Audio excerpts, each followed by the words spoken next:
tertangkap tangan usai terlibat kejar-kejaran dengan polisi pengedar narkotika di Kendari, Sulawesi Tenggara, menangis saat dipertemukan ibunya.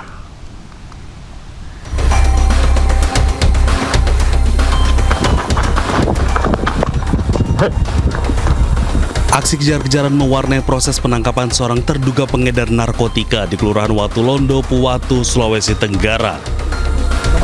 Pelaku yang tertangkap kemudian dibawa ke rumahnya untuk kepentingan pengembangan. Saat berada di dalam kamar, pelaku langsung menangis lantaran melihat ibunya. Di saat yang sama, petugas tetap menjalankan prosedur penggeledahan. Hasilnya, 11 paket plastik bening diduga berisi sabu dengan berat bruto sekitar 10,24 gram ditemukan dalam kamar. Petugas juga menyita timbangan digital, alat pres, dan alat bukti lain yang diduga digunakan untuk transaksi. Atas perbuatannya, tersangka dijerat dengan Undang-Undang Nomor 35 Tahun 2009 tentang narkotika dengan ancaman hukuman pidana mati.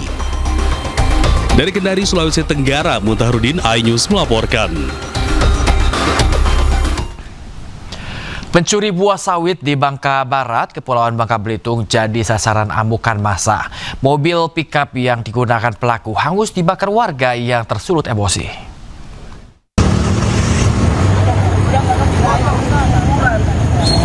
Menyala, abangku, balik sawit, abangku. Awal tuh, tidak. Tuh mobil lu tiga dulu, Satu unit mobil pickup warna hitam hangus dibakar warga di Desa Limbung, Bangka Barat, Kepulauan Bangka Belitung. Mobil itu dibakar massa lantaran digunakan pencuri buah sawit dari perkebunan sawit masyarakat. teki bensin nanti yang diletup.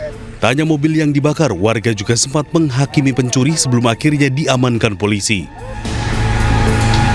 Polisi mengamankan 3 tersangka yang sudah sering beraksi di perkebunan milik warga ini. Berdasarkan keterangan yang ada, kami melakukan pengembangan terkait kasus tersebut.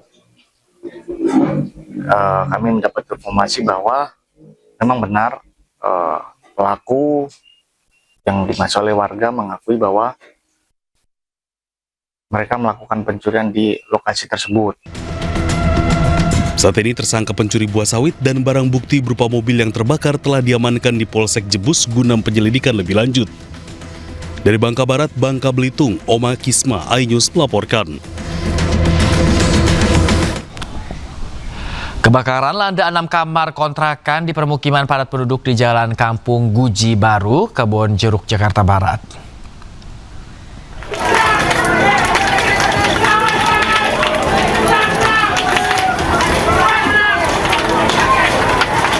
Sedikitnya 6 kamar kontrakan berlantai 2 ludes terbakar api. Makin gede. Padatnya permukiman membuat warga saling berjibaku memadamkan api. Kobaran api berhasil dipadamkan oleh warga agar tidak meluas ke bangunan lainnya. Pemilik rumah kontrakan yang terbakar diketahui sedang di luar kota untuk melaksanakan ziarah kubur jelang puasa Ramadan. Yang terbakar itu ada 4 kamar, yang di bawah itu ada 2 kamar. Total ada berapa kamar berarti, Bu? Ada 6. Bu, kalau kemunculan apinya itu awalnya dari bawah apa dari atas, Bu? Dari atas berupa asap. Nah, pada saat terjadinya kebakaran, penghuni rumah lagi kemana, Bu? Itu penghuni rumah dalam keadaan semua pada kerja. Lokasi kebakaran terpasang garis polisi dan tengah dilakukan penyelidikan untuk mengetahui penyebab kebakaran. Dari Jakarta, Miftahul Gani, iNews melaporkan. Kita beralih ke informasi lain, pemirsa. Sebuah bus Transjakarta mengeluarkan asap hingga membuat penumpang panik. Asap tersebut muncul saat bus memasuki halte.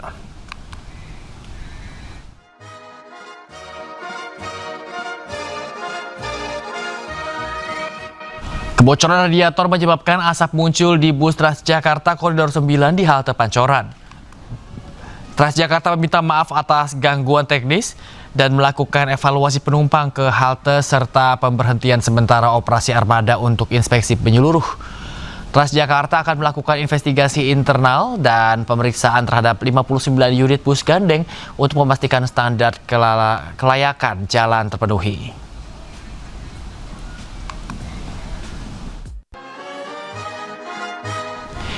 Aksi meronta hingga kabur-kaburan mewarnai razia preman di kawasan Pasar Tanah Abang, Jakarta Pusat. Razia digelar menyusul maraknya aksi premanisme berkedok juru parkir liar yang mematok tarif fantastis.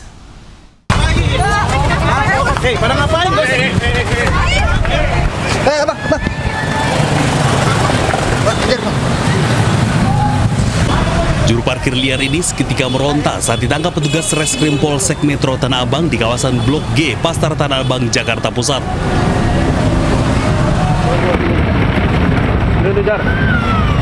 Melihat tindakan petugas, sejumlah jukir liar lainnya langsung melarikan diri dan berusaha menyamar sebagai pengunjung.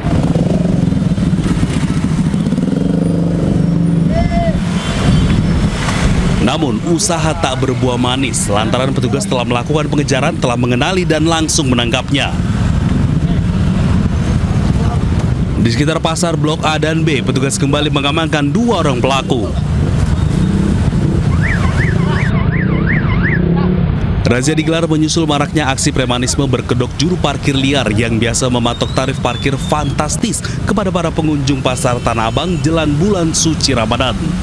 Menjelang Ramadan ini banyak sekali keluhan masyarakat terkait banyaknya pematokan tarif biaya parkir seiring membeludaknya pengunjung-pengunjung di area sekitaran Pasar Tanah Abang.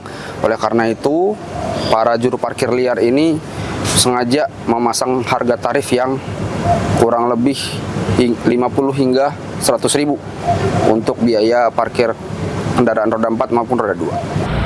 Pada razia kali ini, petugas berhasil mengamankan 5 juru parkir liar. Mereka selanjutnya dibawa ke Polsek Metro Tanah Abang untuk dilakukan pemeriksaan. Dari Jakarta, Rani Sanjaya, iNews melaporkan. Pemirsa, viral aksi 3 orang perampok berduel dengan seorang pemilik toko di Belawan, Kota Medan, Sumatera Utara. Meski kalah jumlah korban berhasil memukul mundur 3 perampok.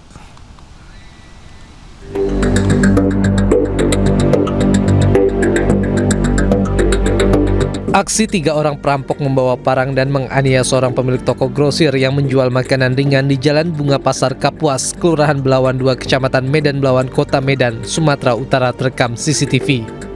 Layaknya di film laga, korban berduel dengan ketiga pelaku. Meski kalah jumlah, korban berhasil melawan dan keluar dari cengkraman para pelaku. Bahkan salah satu pelaku tersungkur di depan toko milik korban.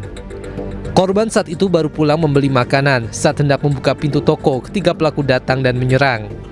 Beruntung ada warga yang melihat dan membantu korban. Meski berhasil melawan dan tak ada barang yang berhasil dicuri, namun korban mengalami 15 jahitan di kepala dan tangan akibat hantaman parang milik pelaku. Belum tahu apa motifnya, motif kejadian tersebut, tapi kalau dilihat dari CCTV ya sepertinya mau merampok lah kan, tapi gagal karena memang warga saya tadi melakukan perlawanan.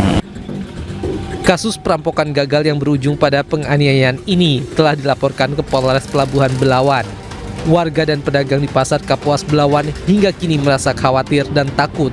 Bahkan korban terus membawa pisau untuk berjaga-jaga dan berharap para pelaku segera ditangkap. Dari Medan, Sumatera Utara, Yuda Bahar, iNews melaporkan.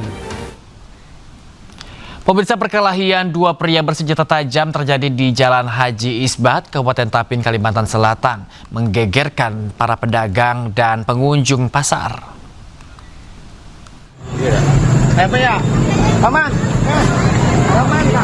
Duel 2 orang menggunakan senjata tajam gegerkan warga yang ada di kawasan pintu masuk Pasar Keraton, Kabupaten Tapin, Kalimantan Selatan. Keributan mendadak memicu kepanikan dan membuat warga menjauh, tidak berani melerai saat kedua pria saling serang. Polisi mengamankan lokasi dan mengevakuasi kedua korban ke rumah sakit karena mengalami luka cukup serius akibat senjata tajam. Laporan dari masyarakat, kami langsung menuju TKP dan membawa kedua orang tersebut untuk dilakukan perawatan karena mengalami luka-luka. Penyidik masih melakukan pendalaman dengan memintai keterangan terhadap warga, sedangkan untuk kedua korban masih dalam penanganan medis secara intensif. Dari Kabupaten Tapin, Kalimantan Selatan, Sairi, iNews melaporkan. Pemirsa, isak tangis warnai pemakaman Pak Sutri dan anaknya yang menjadi korban kecelakaan maut di Karawang, Jawa Barat.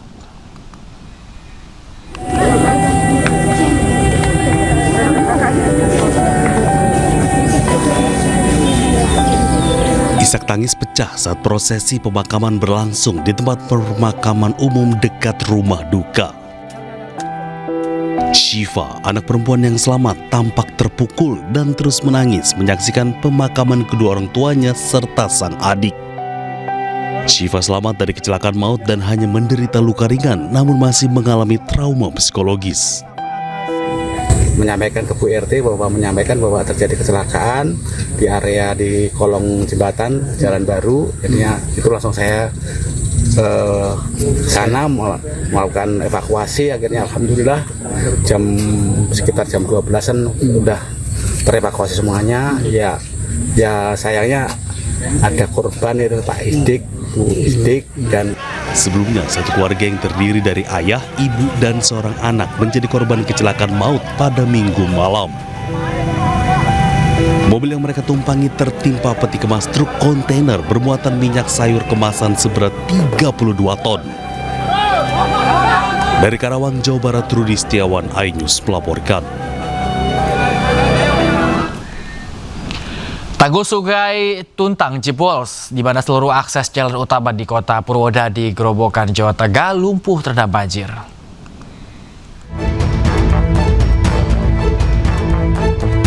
Hujan deras yang mengguyur kota Purwodadi, Grobogan, Jawa Tengah sejak Minggu malam hingga Senin pagi membuat aktivitas kota lumpuh.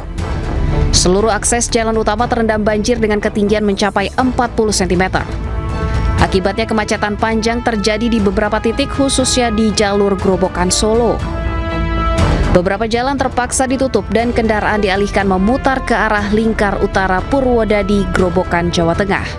Dampak banjir khususnya di kota Purwodadi, di seputaran Bundaran Simpang 5 tergenang secara keseluruhan ketinggian 20-30 cm, sedangkan yang di Jalan R. Suprapto ini mencapai 40 cm. Dan untuk rekayasa lalu lintas yang dilaksanakan menempatkan personil di titik-titik tergenang atau pertigaan, dan untuk pengalihan arus lalu lintas dari Jalan R. Suprapto kita alihkan menuju ke Majenang, kemudian ke arah selatan sampai di arah utara sampai di Ngurangan, kemudian Jalan Ayani, Pasar Penggetas. Sementara itu kendaraan roda 2 yang hendak melintas atau mogok diangkut oleh petugas menggunakan towing. Banjir juga melumpuhkan aktivitas warga dan pedagang di sepanjang jalan utama kota Purwodadi, Grobogan, Jawa Tengah. Dari Grobogan, Jawa Tengah, Rustama Nusantara, iNews melaporkan.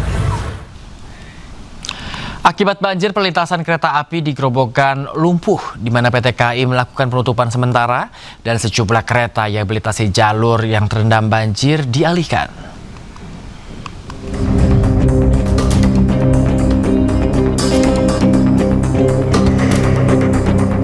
Debit air Sungai Tuntang meluap, merendam dan menutupi jalur rel kereta api Karangjati Gubuk, tepatnya di Desa Papanrejo, Grobogan, Jawa Tengah. Tanggul Kali Cabean di Dusun Kendal Sari, Desa Tajam Sari saat ini sudah jebol. Demi keselamatan penumpang kereta api, PT KAI Daup 4 Semarang, Jawa Tengah terpaksa menutup sementara perlintasan kereta api di jembatan 59 km antara stasiun Brumbung dengan Tegawanu. PT KAI Daup 4 Semarang kemudian melakukan rekayasa pola operasi dengan mengalihkan kereta api dari utara melalui rute selatan Brumbung, Gundih, Gambringan, Grobogan, Jawa Tengah. Akibat banjir, 3 kereta api yakni Gumarang Kaya relasi Jakarta-Surabaya, kereta api Jayabaya Jakarta-Malang, dan Harina relasi Bandung-Surabaya mengalami keterlambatan. Setelah dilakukan perbaikan dan juga pengamatan yang detail terhadap kondisi jembatan, sekitar pukul 07.30, jalur kereta api yang sebelumnya dinyatakan tidak aman sudah bisa dilewati kembali oleh perjalanan kereta api dengan kecepatan terbatas.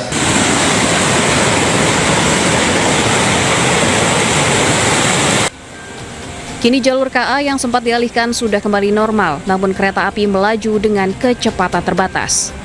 Dari Grobogan, Jawa Tengah, Rustama Nusantara, iNews melaporkan. Pemirsa, akibat meluapnya aliran Sungai Babon, Jalan Pantura Semarang Demak di Kaligawe kilometer 7 tersendat.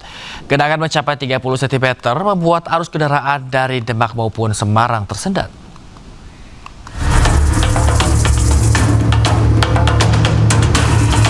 Banjir menggenangi Jalan Pantura Kaligawe sepanjang 1 km dengan ketinggian 20 hingga 30 cm. Banjir disebabkan meluapnya Sungai Babon menggenangi sisi jalan dari arah Demak menuju kota Semarang. Arus lalu lintas dari Demak menuju Semarang tersendat karena harus melewati banjir. Selain itu, banyak sepeda motor mogok akibat banjir. Untuk mengurangi genangan air, polisi membuka pintu air serta menyingkirkan sampah agar air kembali mengalir ke Sungai Babon. Petugas gabungan terus memantau dan menangani genangan air di Jalan Kaligawe, memastikan keselamatan pengendara dan kelancaran lalu lintas. Dari Semarang, Jawa Tengah, Doni Marendra, iNews melaporkan.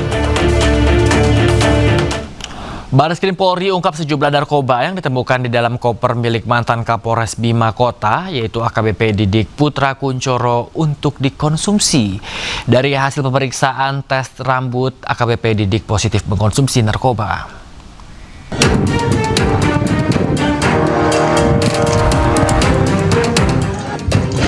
Bareskrim Polri mengungkap sejumlah narkoba berbagai jenis yang ditemukan dalam koper milik mantan Kapolres Bima Kota AKBP Didik Putra Kuncoro. Koper berisi narkoba tersebut dititip di rumah Poluan Aibda Dianita Agustina yang merupakan bekas anak buah AKBP Didik sewaktu berdinas di Polda Metro Jaya. Kasubdit 3 Ditipit Narkoba Bareskrim Polri, Kombes Pol Zulkarnain Harhab mengatakan, berdasarkan keterangan tersangka, narkoba yang didapat AKBP Didik untuk dikonsumsi. Dari hasil pemeriksaan tes rambut, AKBP Didik positif mengonsumsi narkoba. Bareskrim Polri belum menemukan indikasi narkoba tersebut hendak dijual kembali oleh AKBP Didik. Nama AKBP Didik Putra Kuncoro mencuat ke publik setelah muncul dugaan keterlibatannya dalam kasus narkoba yang menyeret Kasat Reserse Narkoba Polres Bima Kota AKP Malaungi. AKBP Didik diduga menerima aliran dana sebesar 1 miliar rupiah dari seorang bandar narkoba yang menjadi pemasok sabu pada AKP Malaungi. Tim Liputan iNews melaporkan. Polisi terus buru pelaku penembakan suami anggota DPRD yang terjadi di Rubahja di Kabupaten Pekalongan, Jawa Tengah. Polisi sudah periksa 9 saksi dan analisa rekaman CCTV.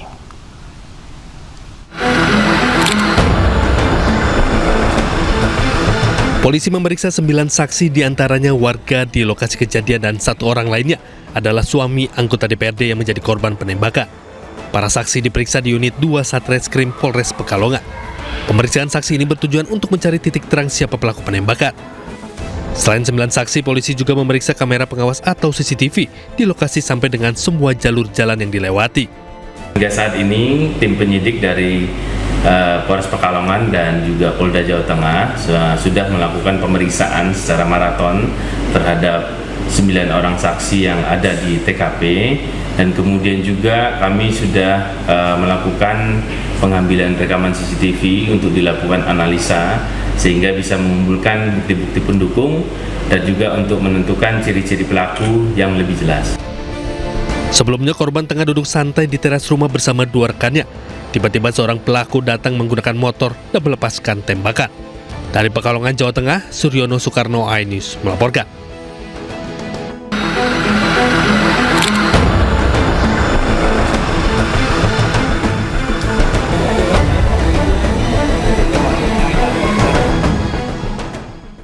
Ribuan warga Pangkal Pinang, Kepulauan Bangka Belitung sambut meriah perayaan Imlek 2577 Kong Chili di Kelenteng Kuanti Miau.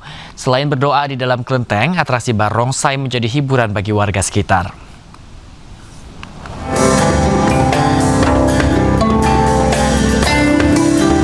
Menyambut Tahun Baru Imlek 2577 Kong Chili, ribuan warga memadati Kelenteng Kuanti Miau, Kota Pangkal Pinang, Bangka Belitung.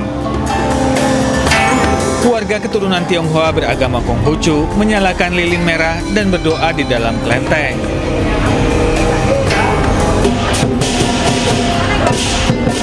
Sementara di luar kelenteng, ragam etnis berbaur menyaksikan atraksi barongsai. Kelenteng Kuanti Miau merupakan salah satu kelenteng tertua di Bangka Belitung yang selalu menjadi pusat perayaan Imlek di kota Pangkal Pinang.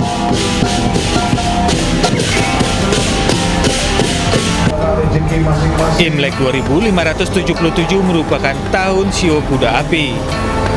Dalam astrologi Tionghoa, kuda melambangkan kebebasan, keberanian, dan ambisi. Sementara api menambahkan intensitas, gairah, serta dorongan kuat untuk bertindak. Dari Pangkal Pinang, Bangka Belitung, Haryanto, iNews melaporkan. Dari Bangka Belitung kita ke Jakarta, pemirsa, di mana kawasan Kota Tua di libur panjang Imlek ini malam tadi ramai di gelaran Jakarta Light Festival untuk memeriahkan Tahun Baru Imlek 2026. Festival Jakarta Light Festival di Kota Tua digelar selama 2 hari pada 16 dan 17 Februari 2026.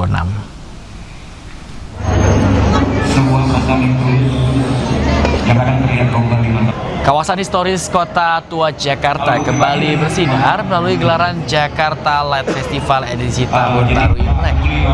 Acara digelar di Taman Fathahillah ini menyuguhkan perpaduan teknologi visual video mapping serta pertunjukan seni tradisional.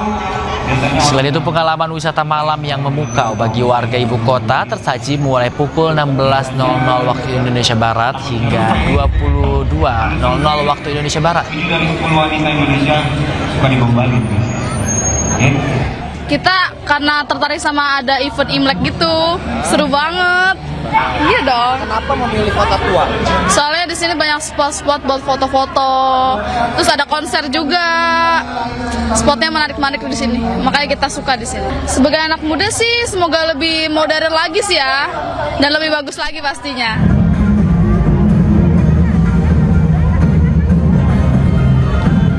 Sementara itu, gemerlap cahaya lampion meriah, lampion merah dan ornamen khas Tionghoa menghiasi kawasan Bundaran HI Jakarta Pusat. Banyak warga yang antusias dan menyempatkan waktu untuk bersuah foto dengan lampion-lampion berwarna merah identik dengan Hari Raya Imlek. Hingga tanggal 17 Februari mendatang, pengunjung dapat menikmati instalasi cahaya dan berfoto dengan berbagai LED. Perayaan Imlek tahun 2026 ini digelar meriah dengan tujuan untuk menguatkan Jakarta sebagai kota metropolitan yang multikultural dan syarat akan berbagai budaya.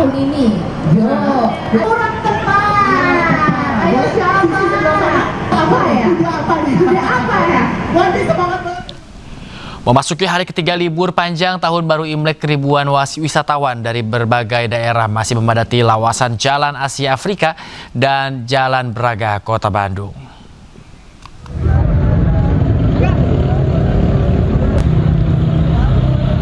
Para wisatawan ini memanfaatkan momen libur panjang hanya untuk sekedar jalan-jalan sambil menikmati suasana Kota Bandung.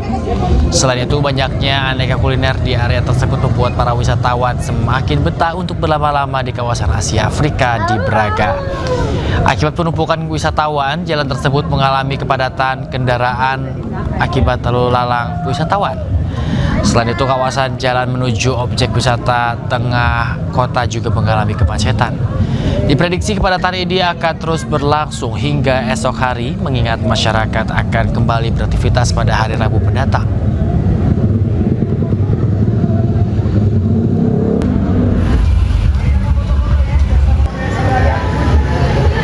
Sementara itu, wisatawan di kawasan Malioboro, Yogyakarta mengalami peningkatan di masa libur panjang perayaan Hari Imlek. Jalan kawasan Malioboro, Yogyakarta dipadati kendaraan pribadi maupun angkutan umum. Wisatawan juga terlihat menikmati suasana kota Jogja dengan duduk atau berjalan santai. Di beberapa titik lokasi ikonik juga menjadi favorit wisatawan untuk dijadikan latar belakang foto bersama. Beberapa di antaranya juga tampak berbelanja oleh-oleh seperti jajanan maupun pakaian.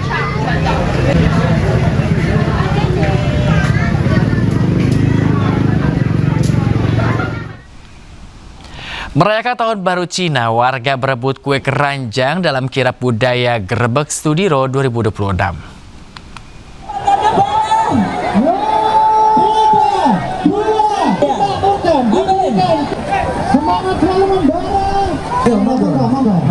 Menyambut Imlek 2026, warga di Solo, Jawa Tengah menggelar kirap budaya Grebek Sudiro 2026. Sebanyak 5.000 kue keranjang dibagikan pada masyarakat. Warga pun antusias mengambil kue keranjang walaupun dalam kondisi yang hujan. Sebelumnya gunungan kue keranjang dikirap mengitari Kelurahan Sudiro Prajan yang merupakan perkampungan multi etnis, menempuh jarak sekitar 4 km dengan start dan finish di Pasar Gede Solo. Grebek Sudiro adalah event tahunan dan masuk dalam kalender event nasional ini. Merupakan akulturasi budaya khas Tionghoa dengan budaya Jawa sangat kental dimeriahkan berbagai atraksi kesenian yang disajikan. Kami dari komunitas JSC Semarang, ini pertama kalinya kami ikut. Komentar kami sangat positif sekali kegiatannya. Kami bisa mengenal budaya baru lagi. Kebetulan kami dari Semarang, budayaannya sama. Semoga kedepannya kita diundang lagi. Kenapa hari ini lebih bagus daripada yang dulu? Karena ini lebih maju, diikuti 5 negara. Kan kirap ini supaya warga masyarakat di Solo sekitarnya supaya puas dengan Ada yang unik pemirsa, di mana sambut bulan suci Ramadan, ratusan warga gelar pawai obor dengan keliling kampung bersama pocong dan kucil anak di Pademangan, Jakarta Barat. Sementara di Tarakan, pemirsa, Kalimantan Utara, ribuan warga tumpah ruah ke jalan menggelar pawai obor.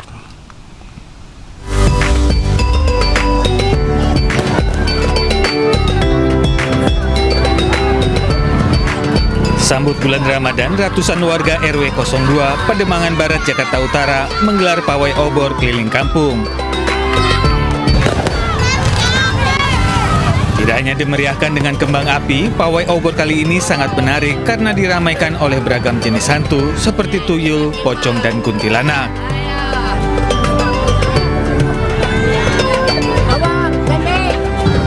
Pada bulan suci Ramadan nanti, pihak RW setempat juga akan mengadakan siskambling di malam hari untuk menghindari adanya aksi tawuran dari anak-anak muda.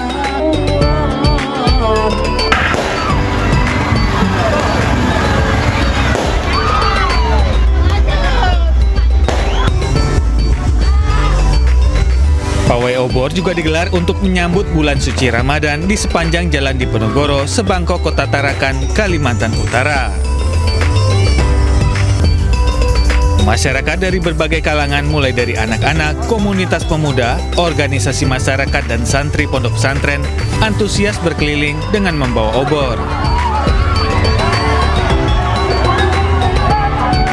Selain menyalakan obor, peserta pawai juga membawa sejumlah alat musik mengiringi lantunan sholawat.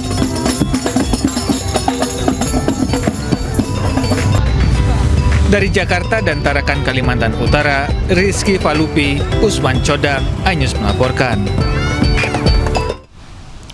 Ribuan warga memadati Masjid Nasional Al-Akbar Surabaya dalam gelaran tradisi Magangan, di mana ini sebagai tanda menyambut bulan suci Ramadan, dan warga ini antusias berebut gunungan buah-buahan yang terdiri dari durian dan juga kue apem.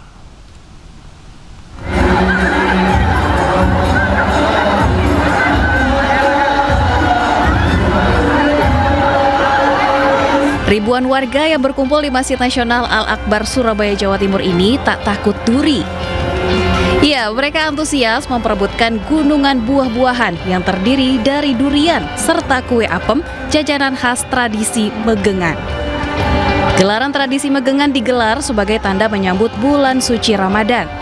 Warga mengaku senang bisa berebut buah meski tangannya terkena duri dari buah durian. Barokah dan sangat seru. Barokahnya kita dapat buah ini sama duren. Ya, sama kue-kue basah. Putih dapat duren, salah, ya tangan sama-sama loket benar berdarah. Senang sekali. Acara Megengan di Masjid Nasional Al-Akbar Surabaya didatangi sejumlah tokoh dan juga masyarakat dari berbagai wilayah. Warga berharap acara Megengan terus dilestarikan dan digelar lebih besar untuk mempererat silaturahmi dan menguatkan iman bersama-sama. Dari Surabaya, Jawa Timur, Rahmat Ilyasan, iNews melaporkan. Ratusan warga di Kabupaten Kuningan, Jawa Barat berebut 5 kuintal ikan yang disebar di sebuah empang berukuran besar. Munggahan ngubek lauk atau berburu ikan gratis ini menjadi tradisi turun-temurun sebagai tanda jelang dimulainya bulan suci Ramadan.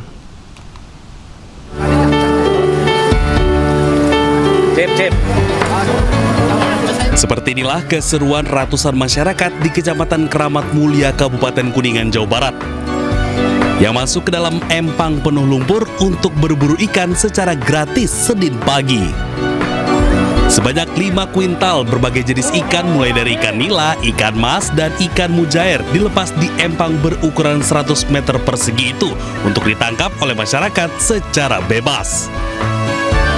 Siapapun boleh mengambil ikan sepuasnya untuk dibawa pulang dengan catatan hanya boleh menangkap ikan dengan tangan kosong atau jaring kecil sederhana. Bulan Ramadan. Menyambut bulan Ramadan. Ya, ngubak ikan. Iya. Senang nggak sih, Bu? 1 tahun sekali. 1 tahun sekali. Ya. Senang, Bu? Alhamdulillah. Senang. Ya. Dapat apa aja ikan sekarang, Bu? Dapat mujair. Mujair. Ya.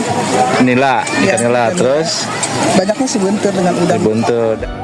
Nampaknya berburu ikan gratis tersebut merupakan tradisi rutin setiap tahun yang digelar beberapa hari sebelum masuk bulan suci Ramadan dengan sebutan munggahan ngubek lauk. Dari Kuningan, Jawa Barat, Mahardika, iNews melaporkan.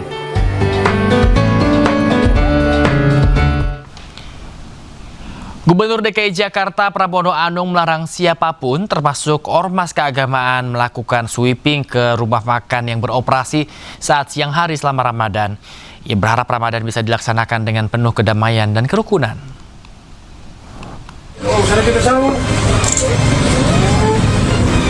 Penertiban atau sweeping rumah makan yang kerap terjadi saat bulan Ramadan dengan tegas dilarang Gubernur DKI Jakarta Pramono Anung. Karena aksi ini hanya untuk membubarkan pelanggan yang sedang makan di saat waktu berpuasa masih berlangsung. Pramono berharap pelaksanaan Ramadan akan penuh kedamaian dan kerukunan. Ia berkomitmen menata wajah Jakarta agar selaras dengan momentum Hari Besar Keagamaan. Dan hal ini sebagai bentuk penghormatan terhadap keberagaman masyarakat ibu kota. Tentunya saya sebagai gubernur bertanggung jawab untuk itu dan saya tidak mengizinkan untuk ada sweeping apapun. Saat ini Pemprov DKI Jakarta juga tengah mempersiapkan pelaksanaan berbagai perayaan keagamaan di Jakarta. Sementara selama Ramadan, ornamen-ornamen khas Islami akan menghiasi sudut kota, mengingat mayoritas penduduk Jakarta beragama Islam. Dari Jakarta, tim liputan iNews melaporkan. Pemirsa, malam ini Kementerian Agama akan menggelar sidang isbat pantauan awal Ramadan, di mana sebelumnya Ormas Muhammadiyah telah menetapkan awal puasa pada hari Rabu. Sementara MUI menyatakan ada potensi perbedaan awal puasa tahun ini.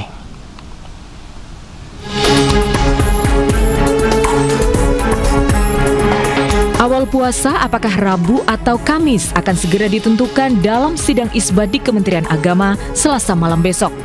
Sidang isbat akan diikuti pimpinan Komisi 8 DPR RI, MUI, Ormas Islam, pakar falak, perwakilan negara sahabat dan perwakilan BMKG, BRIN, dan Planetarium.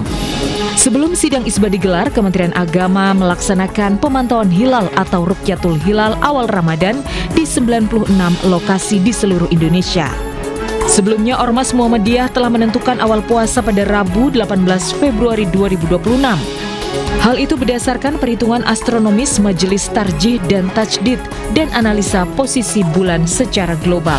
Sementara itu, Wakil Ketua MUI Muhammad Khalil Nafis menyebut adanya potensi perbedaan dalam menetapkan awal Ramadan tahun ini.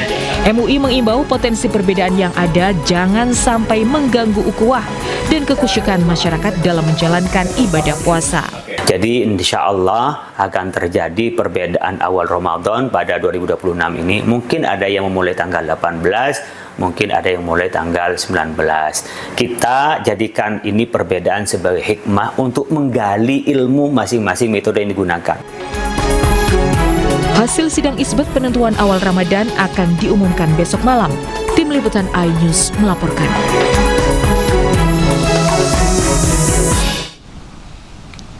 Pemirsa, Profesor Riset Astronomi dan Astrofisika BRIN menyebut ada kemungkinan perbedaan awal puasa tahun ini. Perbedaan ini terlihat dari kriteria MABIMS yang digunakan pemerintah dan kriteria Turki. Pada saat maghrib 17 Februari 2026, di wilayah Asia Tenggara, posisi hilal belum memenuhi kriteria MABIMS, kriteria yang digunakan oleh pemerintah dan sebagian besar ormas Islam, yaitu kurva kuning. Ini tinggi minimal 3 derajat dan elongasi 6,4 derajat geosentrik. Ini di wilayah Amerika, sehingga di wilayah Asia Tenggara termasuk Indonesia belum memenuhi kriteria. Sehingga 1 Ramadan 1447 jatuh pada tanggal 19 Februari 2026. Namun, ada juga ormas yang menggunakan kriteria Turki. Pada saat tersebut, di wilayah Amerika sudah terpenuhi tinggi minimal 5 derajat dan elongasi 8 derajat. Di wilayah Alaska sudah memenuhi, sehingga menurut kriteria Turki, 1 Ramadan 1447 jatuh tanggal 18 Februari 2026. Jadi ada potensi perbedaan awal Ramadan, ada yang 19 Februari dan ada yang 18 Februari. Pemirsa, Kota London menyambut Ramadan 2026 dengan instalasi cahaya yang memukau. Lebih dari 30.000 lampu LED menghiasi kawasan West End dan Leicester Square. 4, 3, 2, 1. Wali Kota London, Sadiq Khan, secara resmi menyalakan instalasi cahaya di kawasan West End Jumat malam lalu. Peresmian ini menandai 4 tahun berturut-turut perayaan Ramadan di ibu kota Inggris ini. Lebih dari 3.000 lampu LED menghiasi kawasan Leicester Square dan West End. Dalam sambutannya, wali kota muslim ini menekankan pentingnya solidaritas lintas agama dan komunitas. Sadiq Khan mengajak seluruh warga London untuk menjadikan Ramadan sebagai momentum memperkuat persaudaraan.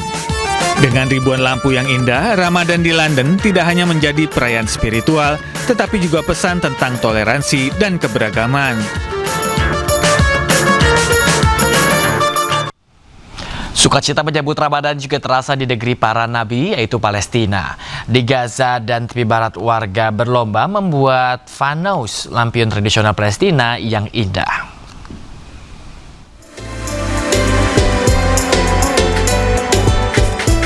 Inilah dua bersaudara, Muhammad Ramdan Khalil dan Abu Abdullah Al-Jamla. Warga Gaza ini telah memulai mendaur ulang kayu dari palet bantuan kemanusiaan untuk membuat fanus, lampion tradisional khas Palestina. Hal ini dilakukan untuk menghidupkan kembali semangat Ramadan dan tradisi di Gaza. Namun, pengadaan bahan baku menjadi tantangan. Hal ini mengingat kayu, kain, dan perlengkapan listrik dilarang masuk ke Gaza karena blokade penjajah Israel.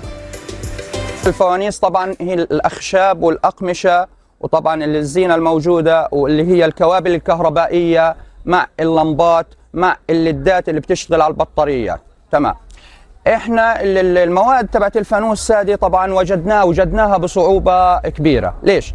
الأخشاب، الأقمشة، الكهربائيات ممنوعة إنها تدخل قطاع غزة بسبب منع الاحتلال إلى دخولها.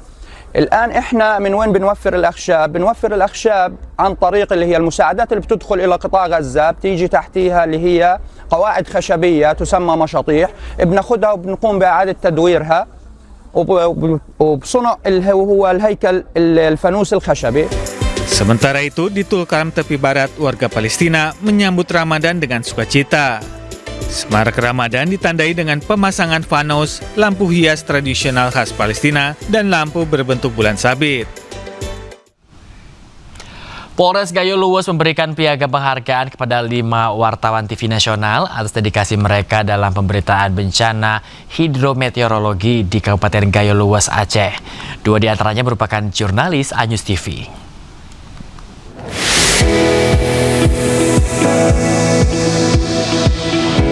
Penyerahan piagam penghargaan kepada 5 wartawan TV nasional berlangsung dalam apel pagi di halaman Mapolres Gayo Luwus, Aceh.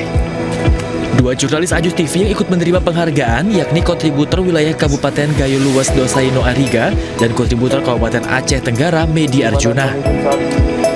Tidak hanya jurnalis, puluhan personil Polres Gayo Luas juga menerima penghargaan.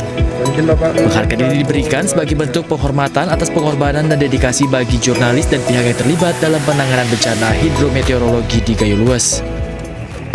Kenapa kita memberikan kepada media nasional? Karena peran mereka dalam mengangkat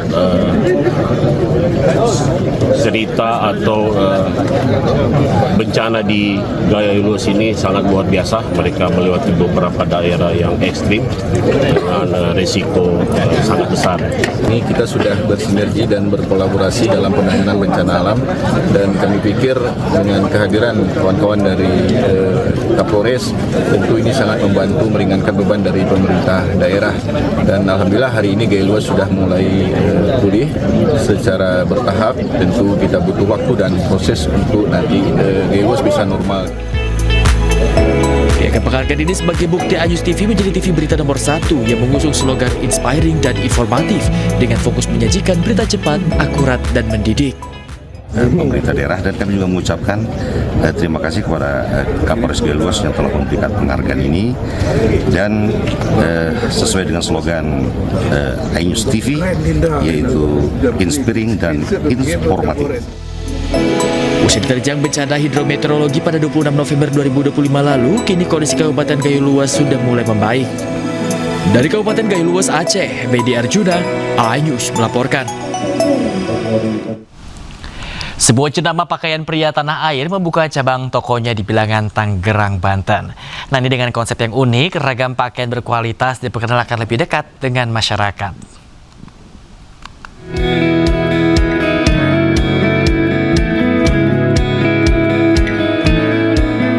Jenama pakaian pria ternama tanah air, Alisan, resmi membuka cabang barunya di kawasan Cipondo, Tangerang, Banten. Dengan konsep hajatan, Alisan ingin memperkenalkan produknya yang berkualitas dengan lebih dekat dengan masyarakat. Tema ini juga sejalan dengan upaya Alisan untuk terus menjangkau pasarnya yang berada di seluruh Indonesia. Ragam pakaian formal pria dikenalkan Alisan, mulai dari kemeja, setelan jas, batik, hingga baju koko dengan desain yang inovatif yang membuat Anda semakin percaya diri dalam berbagai acara. Pasti kita menjaga kualitas kita, dan kita selalu, customer kita itu selalu nomor 1. Artinya customer itu nggak boleh dibohongin. Pertama, pemilihan bahan kita itu kita sudah melewati beberapa proses QC dari bahan, bahkan sampai ketahanan warna pun kita melakukan uji cobanya. Dengan pembukaan sejumlah cabang tokonya, Alisan berharap dapat memenuhi kebutuhan pakaian pria di seluruh Indonesia. Alisan berkomitmen untuk terus menghadirkan pakaian pria yang berkualitas dengan harga yang terjangkau.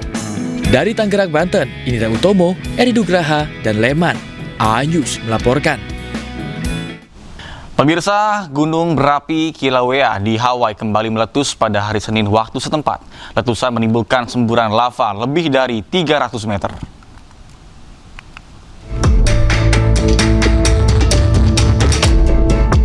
Gunung berapi Kilauea di Hawaii meletus untuk pertama kalinya setelah berminggu-minggu tenang. Erupsi terbaru dimulai sekitar pukul 13.50 waktu setempat. Ini merupakan episode ke-42 sejak tahun 2024 silam. Kawah Halimau-Mau menyemburkan serangkaian tirai air mancur spektakuler ke langit. Aliran lava panas mengalir menuruni lerengnya. Baik lubang ventilasi utara maupun selatan menyemburkan lava dengan semburan yang tingginya melebihi 300 meter. Sementara gumpalan abu naik hingga 10.668 meter di atas permukaan laut. Kilauea telah meletus secara berkala sejak 23 Desember 2024 dengan aktivitas yang terfokus pada 2 lubang di dalam kawah Halimau-Mau. Fase letusan individu dapat berlangsung hingga 12 jam, yang biasa diikuti oleh periode yang lebih tenang dan dapat berlangsung lebih dari 2 minggu. Pemirsa, kebakaran besar terjadi di sebuah wilayah komersial di Ekuador. Akibatnya 7 orang terdampak akibat menghirup asap.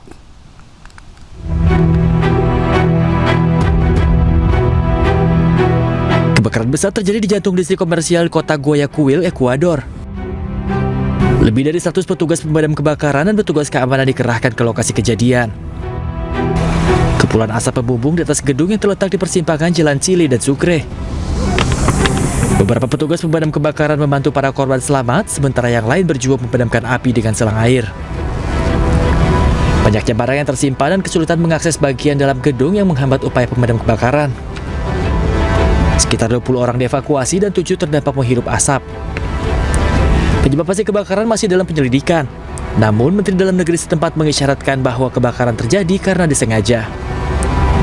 Pihak berwenang telah menyatakan kebakaran tersebut sebagai keadaan darurat tingkat 3.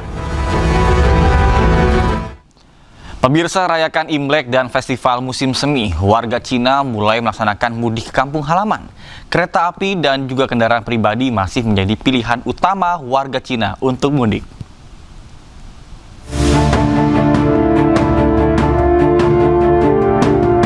Ribuan kendaraan membadati gerbang tol Wuchuang, Cina pada Jumat malam. Warga Cina mudik ke kampung halaman untuk merayakan Imlek dan festival musim semi 2026. Tampak kendaraan bergerak stabil di puluhan lajur sebelum memasuki jalan tol. Pemerintah Cina menerapkan sejumlah skema lalu lintas agar kemacetan tahun lalu tidak terulang. Tol Wuchuang merupakan jalur penghubung penting antara Shanghai, Jiangsu, dan sejumlah provinsi lainnya. Pemerintah Cina juga telah membebaskan tarif tol bagi kendaraan pribadi berukuran kecil mulai 15 hingga 23 Februari 2026.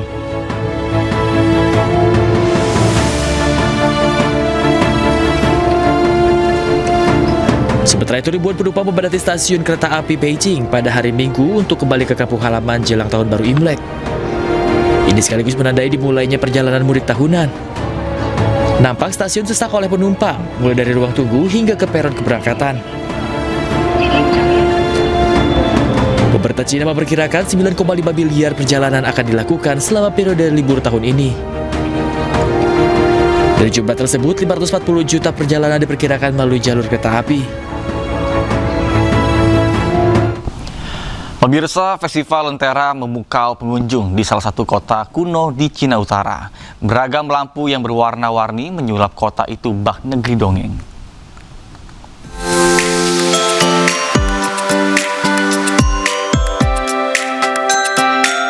Festival Lentera Ibu Kota Kuno Datong 2026 menerangi Provinsi Shanxi yang bersejarah di Cina Utara. Tampilan cahaya dan warna yang spektakuler untuk menyambut Tahun Kuda memukau pengunjung. Iluminasi yang semarak di sepanjang tembok kuno era Ming sepanjang 7,2 km di kota itu, di mana 46 instalasi lampion bertema dan pameran cahaya bergaya gulungan panjang mengubah benteng berusia berabad-abad menjadi tontonan yang bercahaya. Festival ini merupakan salah satu acara Tahun Baru Imlek yang paling spektakuler di Cina, yang berlangsung selama festival musim semi hingga bulan Maret. Tercatat lebih dari 1 juta pengunjung datang ke kota ini selama perayaan. Pertunjukan cahaya memukau juga terlihat di distrik Nansha, Guangzhou. Festival lampion Greater Bay Area mengubah kawasan tepi laut seluas 530.000 meter persegi menjadi negeri ajaib dengan penuh cahaya dan warna yang mempesona selama 90 hari. Lebih dari 100 instalasi lampion monumental dan hampir 1.000 pertunjukan yang dijadwalkan hadir dalam festival ini. Festival ini termasuk salah satu ajang budaya paling ambisius di kawasan ini hingga saat ini. Menampilkan patung-patung sutra besar berbentuk kuda yang sedang berlari kencang, serta karakter mitologi dengan ukuran raksasa. Tak ketinggalan, berbagai landmark juga menarik pengunjung yang ingin berfoto hingga mempelajari kota ini. Pemirsa, komunitas Yahudi Haredi di Bnei Brak, Israel ricuh dengan aparat keamanan saat menggelar aksi unjuk rasa menolak wajib militer.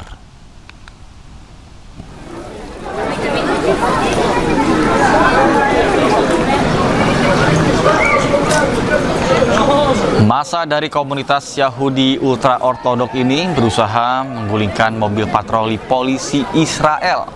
Sementara itu, yang lainnya membakar pembatas jalan dan juga sampah.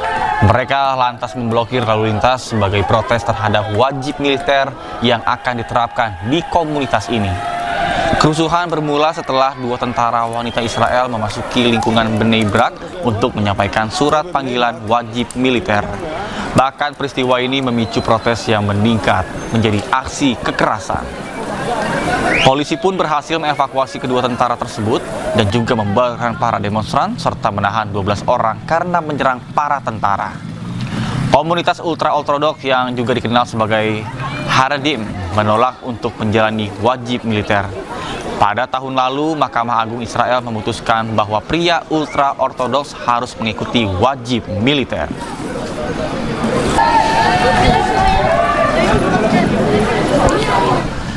Sementara sedikitnya 10 warga Palestina tewas dan 9 lainnya mengalami luka-luka di tengah serangan penjajah Israel yang menargetkan berbagai wilayah di jalur Gaza selama 24 jam terakhir.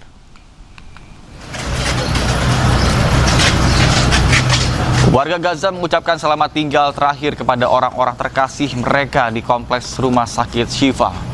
Mereka juga menggelar sholat jenazah sebelum memasukkan jenazah ke dalam ambulans untuk dimakamkan.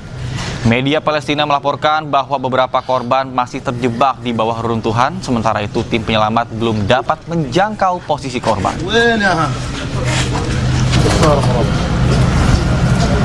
كل ربنا اصلا كلنا طريقنا لله وهذا قدم حال الله يسادس واحد هو واخواته الخمسه هاي الخامس ختمناها فيك يا معلم الله يتقبله. Komite Palang Merah Internasional, tim pertahanan sipil di Gaza menemukan jenazah 67 anggota dari satu keluarga di sebuah bangunan yang hancur di Beit Lahia, Gaza.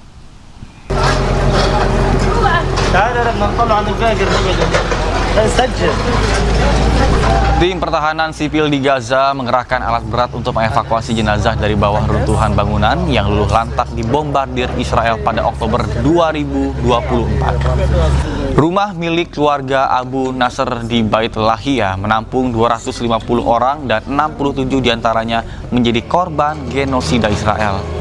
Sementara lebih dari 7.000 orang di seluruh Gaza masih hilang di bawah runtuhan bangunan. Sayangnya, tim pertahanan sipil masih kekurangan peralatan untuk mengevakuasi para korban. Bahkan menurut Kementerian Kesehatan Palestina, lebih dari 726 jenazah telah ditemukan dari bawah runtuhan di seluruh Gaza sejak gencatan senjata diberlakukan. فهين أمام أنقاض البيت قاعدة بستنى يطلعوا إخواتي طب كلهم طبعا ولكن أول حدا أنا بتخيل إني ممكن يطلعوا جثمانه أو أدعو أشوفه هو جثة هو شهيد هو أخويا محمد هو أول حدا أنا بتمنى إنهم يطلعوا جثمانه من تحت الأنقاض أو أدعو ونحاول إنه ندفنهم بموتة تليق فيهم واحنا هينا قاعدين نستنى لنا من. Informasi lainnya pemirsa, Presiden Prabowo Subianto terbang ke Amerika Serikat dalam rangka kunjungan bilateral. Adapun salah satu agenda utama yakni menghadiri pertemuan perdana Dewan Perdamaian Board of Peace.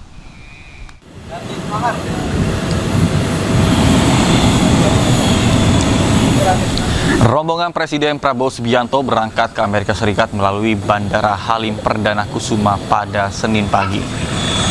Dalam lawatan ini, Indonesia akan menggelar pertemuan bilateral dengan Presiden Amerika Serikat Donald Trump. Presiden Prabowo Subianto didampingi oleh Menteri SDM Bahlil Lahadalia dan Sekretaris Kabinet Teddy Indra Wijaya.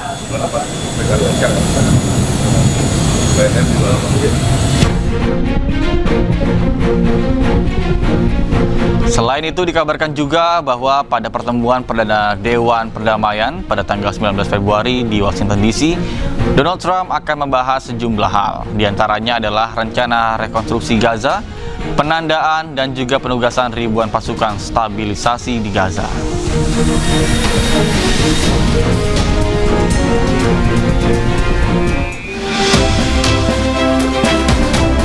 Diketahui sekitar 35 negara telah menerima undangan untuk bergabung Dewan Perdamaian Board of Peace bentukan presiden termasuk Indonesia.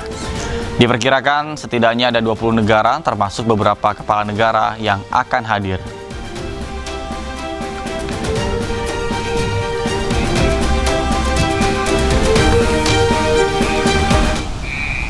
Pemirsa, gelar serangan udara militer Rusia mengklaim berhasil menguasai 4 wilayah di Ukraina.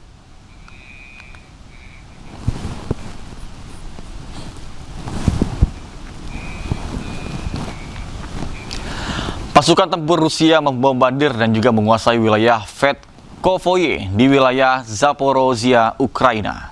Nampak sejumlah pesawat tanpa awak menyerang target lokasi. Bahkan Rusia mengklaim serangan ini telah menambah penderitaan Ukraina dan membuat posisi Rusia semakin diuntungkan. Kementerian Pertahanan Rusia menyatakan telah merebut 3 wilayah lainnya di kawasan Ukraina. Rusia terus mendesak Ukraina agar tidak akan pernah bergabung dengan NATO.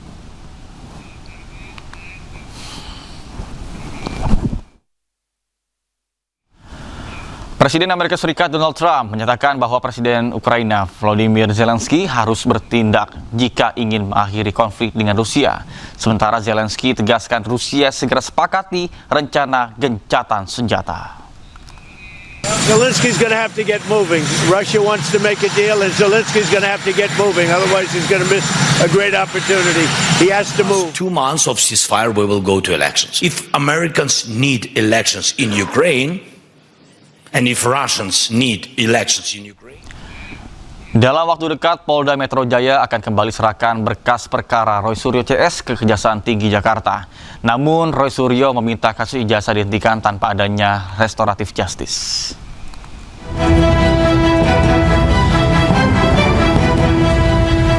Polda Metro Jaya menyebut akan kembali menyerahkan berkas perkara dugaan fitnah ijazah palsu dengan tersangka Roy Suryo CS ke Kejaksaan Tinggi Jakarta.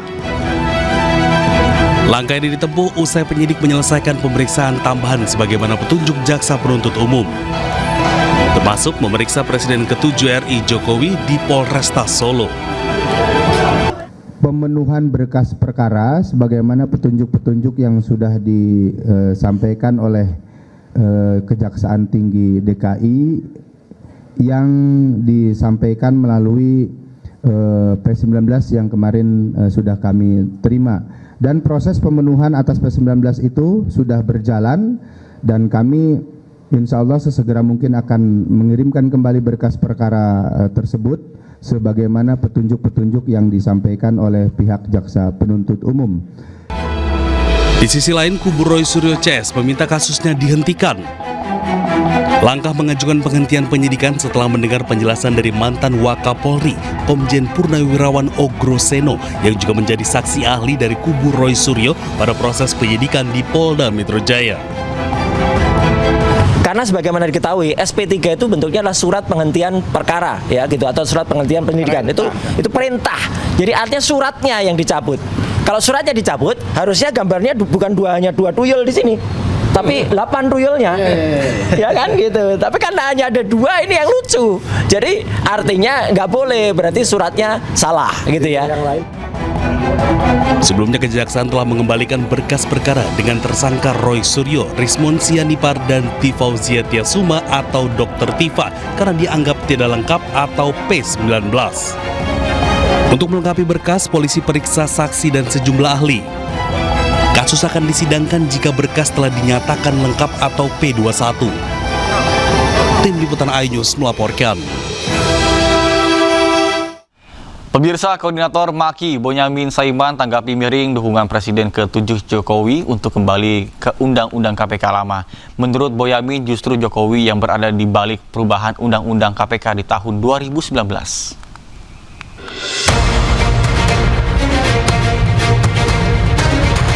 Sejak usulan mengembalikan Undang-Undang KPK lama dilemparkan Ketua KPK periode 2011-2015 Abraham Samad, sejumlah pihak turut mendukung. Salah satunya Presiden ke-7 Joko Widodo. Ya, saya setuju, bagus. Karena itu dulu inisiatif DPR loh. Jangan keliru ya. Inisiatif DPR. Tanggapannya bahwa itu di revisi waktu pemerintahnya Pak Jokowi itu seperti apa? Ya memang saat itu atas inisiatif DPR direvisi. Tapi saya nggak tanda tangan. Dukungan dari Jokowi justru ditanggapi miring oleh Koordinator Masyarakat Anti Korupsi atau Maki Bonyamin Saiman. Menurut Bonyamin, justru otak di balik revisi Undang-Undang KPK di tahun 2019 adalah Jokowi, bukan DPR. Selain itu, Bonyamin juga menyebut jika Jokowi tidak menyetujui revisi Undang-Undang KPK, seharusnya Jokowi menerbitkan Perpu untuk membatalkannya, namun nyatanya tidak. Prosesnya itu di DPR tetap harus bersama eksekutif, bersama pemerintah pembahasannya. Jika Pak Jokowi tidak setuju, mestinya ada 2 hal yang bisa dilakukan waktu itu. Tidak mengirimkan perwakilan pemerintah untuk membahas bersama DPR. Tapi nyatanya kan dikirim putusan untuk membahas bersama DPR, artinya pemerintah setuju. Jadi jangan kemudian sekarang membalik bahwa tidak setuju dengan bukti tidak tanda tangan. Undang-undang KPK direvisi pada tahun 2019 atau saat pemerintahan Joko Widodo. Setelah direvisi, KPK tidak lagi menjadi lembaga independen karena berada di bawah kontrol pemerintahan. Selain itu, pimpinan KPK juga tidak lagi menjadi penanggung jawab tertinggi, termasuk adanya Dewan Pengawas yang dinilai lebih berkuasa dibandingkan pimpinan KPK. Keputusan kontroversi itu menimbulkan riak dari publik hingga berujung unjuk rasa besar-besaran. Tim Liputan iNews melaporkan. Pemirsa, diduga akibat konsleting listrik, sebuah mobil sedan ludes terbakar di ruas tol Surabaya Gresik.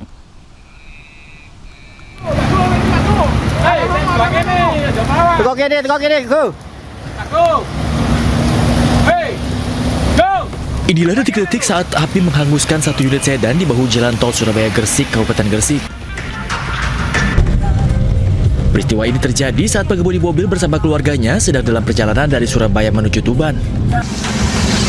Pengemudi bertindak cepat dengan segera menepikan kendaraan dan mengevakuasi anak serta istrinya keluar dari mobil. Diduga kebakaran akibat korsleting pada bagian mesin. Api baru dapat dipadamkan 1 jam kemudian setelah 1 unit mobil pemadam kebakaran dikerahkan ke lokasi. Dari Gresik, Agus Ismanto, iNews melaporkan. Pemirsa, ribuan warga Pangkal Pinang, Kepulauan Bangka Belitung sambut meriah perayaan Imlek 2577 Kongcili di Kelenteng Kuanti Miau. Selain berdoa di dalam kelenteng, atraksi barongsai menjadi hiburan bagi warga sekitar.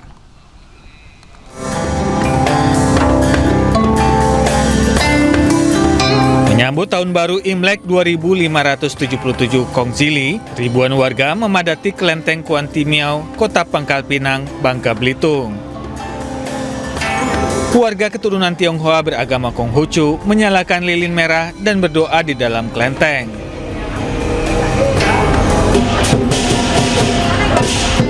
Sementara di luar kelenteng, ragam etnis berbaur menyaksikan atraksi barongsai.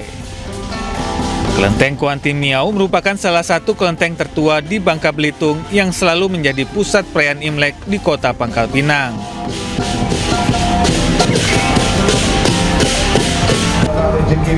Imlek 2577 merupakan tahun Shio Kuda Api.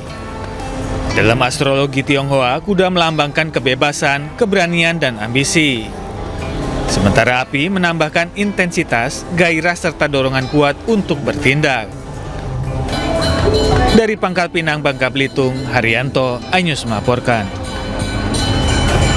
Pemirsa, kawasan Kota Tua Jakarta di libur panjang Imlek malam tadi ramai di gelaran Jakarta Live Festival untuk meriahkan Tahun Baru Imlek 2026. Festival Jakarta Live Festival di Kota Tua digelar selama 2 hari pada 16 dan 17 Februari 2026. Adapun kawasan historis Kota Tua Jakarta kembali bersinar melalui gelaran Jakarta Live Festival edisi Tahun Baru Imlek. Acara pun digelar di Taman Fathahillah, menyuguhkan perpaduan teknologi visual video mapping serta pertunjukan seni tradisional. Bahkan selain itu, pengalaman wisata alam yang memukau bagi warga ibu kota tersaji mulai pukul 16.00 hingga 22 waktu Indonesia Barat. Ada tamunya lagi, tapi jangan kembali punya orang.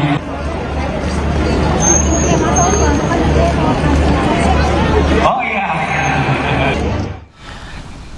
Dan pemirsa, untuk mengetahui persiapan perayaan Imlek di Jakarta dan di Pati, Jawa Tengah, kita terhubung dengan rekan Salam Pulungan di Vihara Dharma Bakti, Petak 9, Jakarta Barat, dan ada rekan Vindi Agil di Kelenteng Hoktik Bio, Pati, Jawa Tengah. Dan pertama kita ke rekan Salam terlebih dahulu. Baik, selamat pagi Salam. Bagaimana persiapan ibadah Imlek di sana dan apa saja yang disiapkan dari pihak kelenteng agar ibadah berjalan secara hikmat? Silakan. Ya, Nata dan juga pemirsa, hingga saat ini berbagai persiapan ini masih terus dilakukan di Wihara Dharma Bakti di Petak 9, Jakarta Barat, karena memang diprediksi hari ini akan ada ribuan warga yang akan mendatangi ke wihara ini, baik itu untuk beribadah ataupun juga untuk menikmati kemeriahan Imlek bersama dengan keluarga. Dan berbagai pernak-pernik pun ini juga sudah terpasang dan juga menghiasi di hampir seluruh sudut bangunan di Wihara Dharma Bakti ini, dan memang ini juga sudah adanya ornamen bernuansa emas dan juga merah yang menandakan atau juga mensimbolkan arti dari keberuntungan dan juga kemakmuran. Kalau dari pantauan kami di lapangan, Nata dan juga pemirsa, hingga saat ini juga warga ataupun juga umat ini sudah mulai berdatangan, baik itu untuk beribadah dan juga sekaligus membacakan doa dan juga harapan di tahun kuda api ini. Dapat kami informasikan juga bahwa tadi kami juga sempat berbincang bersama dengan sejumlah umat yang tadi juga mengatakan bahwa mereka ini mengharapkan di tahun kuda api ini seperti kesehatan, rezeki dan juga keberuntungan. Dan dapat kami informasikan juga bahwa untuk dari perayaan Imlek di Wihara Dharma Bakti ini juga tidak hanya menjadi simbol religius saja, tapi juga menjadi simbol dari adanya keberagaman agama maupun juga simbol toleransi yang telah terjalin lama di ibu kota. Nata. Baik, terima kasih. Salam Pulungan melaporkan langsung dari Petak 9 Jakarta, dan selanjutnya kita akan ke rekan Vindi Agil. Baik, selamat pagi Vindi Agil, apakah ibadah Imlek telah dimulai di sana dan apa saja kegiatan yang diselenggarakan? Silakan. Baik, selamat pagi Nathan dan pemirsa yang ada di rumah. Dapat kami laporkan saat ini saya sedang berada di depan Kelenteng Hoktikbyo, Kabupaten Pati, mana saat ini persiapan-persiapan untuk perayaan puncak Imlek ini juga sudah mulai dilakukan ya. Mulai dari pembersihan rupang ataupun patung seperti patung-patung sakral dewa-dewa dan sebagainya. Akan tetapi pada tahun ini di tahun 2026 perayaan Imlek ini tidak menggelar seperti budaya ya, kirap budaya, karena dari Pati sendiri masih beberapa daerah masih terendam banjir sebagai penghormatan kepada mereka ya. Dan dapat kita lihat di belakang kita ini ornamen-ornamen emas seperti merah dan sebagainya ini sudah mulai menghiasi di sini, dan kemungkinan nanti pagi, nanti sekitar pukul 9 atau 10 pagi ini akan dipadati oleh ribuan warga, dan pasar Imlek di sini juga sudah disiapkan mulai dari beberapa waktu yang lalu, sehingga masyarakat ini berantusias untuk sekedar datang ataupun menikmati keseruan Imlek yang ada di kabupaten ini. Begitu Nata yang dapat kami laporkan dari Pati, Jawa Tengah. Baik, terima kasih Vindi Agil melaporkan langsung dari Pati, Jawa Tengah, dan sebelumnya ada Salam Pulungan melaporkan langsung dari Petak 9 Jakarta. Selamat bertugas kembali dan salam sehat.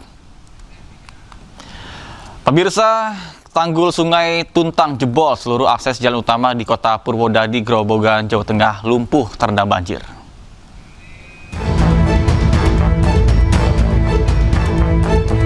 Hujan deras yang mengguyur Kota Purwodadi, Grobogan, Jawa Tengah sejak Minggu malam hingga Senin pagi membuat aktivitas kota lumpuh.